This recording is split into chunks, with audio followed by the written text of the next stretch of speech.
আমি কত কষ্ট করে বলে যাবো বলে থাক বইন বইন বইন এত সংকোচ করিয়েন না বাচ্চা এখন সকল সমাজ উঠে গেল তা আমরা তো আমার দিলেন দিলে আসি সাহেব ঠিক আছে বসেন বসেন। এই টুকিয়া এসব কি হচ্ছে? আমি কি তোরে বলছিলাম তার দাওয়াত দে, নাকি আমি তার দাওয়াত দিছিলাম? আর সেও কি নির্লজ্জের মতো এখানে আছে বসে গেল। তুই কি টাকা কামাই করাস?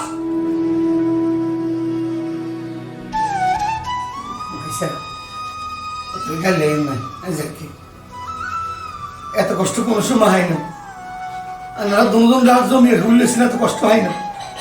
ইয়া যে ইফতারের সময় যে কষ্টটা আমরা আনা দিছে, যে কষ্টটা আনা দিছে আল্লাহ বিচার করুন। পয়সা ইফতারি আপনারাই করেন, আমিও গেলাম। একটা রোজদারিরে ইফতারের সময় আপনি দূরে দিছেন পয়সা বসেন, আমরা দুজনে ইফতারটা করি, আজকে না হয় একটু বেশি হইব, সমস্যা নেই। আজান দো।